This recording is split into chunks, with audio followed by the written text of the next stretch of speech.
traditionally. And that's what this story is about, is those people telling that story of how you're supposed to be doing this. Others are telling the story about how their families have been inverted for a long time, for generations to generations, and how it's passed down to their kids. Hello.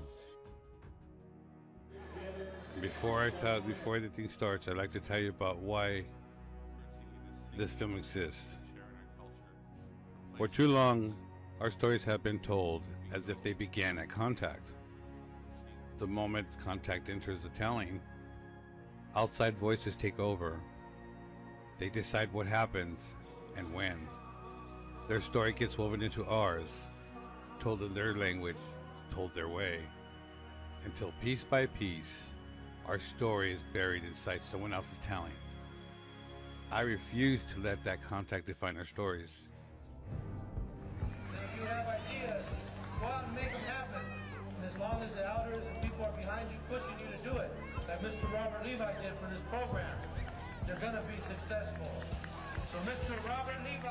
Because our stories don't begin at contact.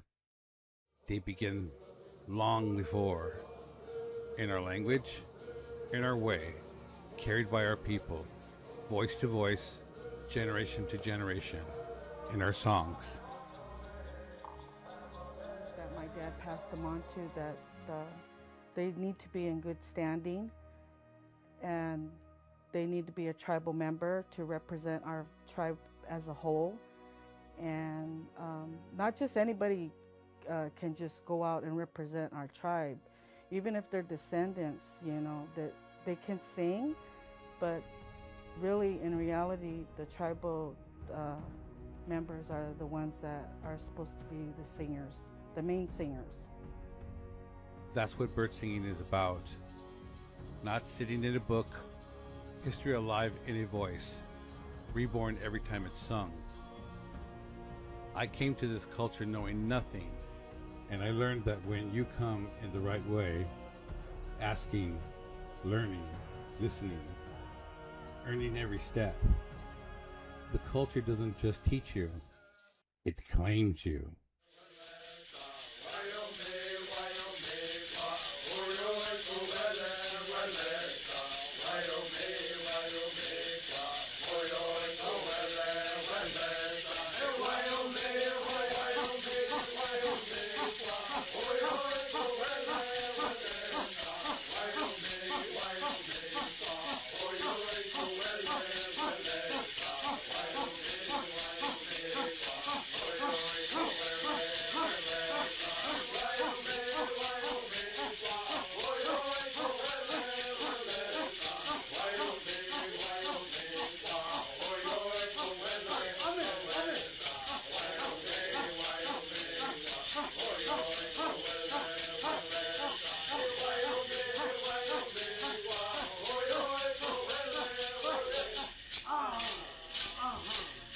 So tonight, you won't see a story about what was done to us. You will see who we were, who we are, who we will be, in our terms, in our own voice.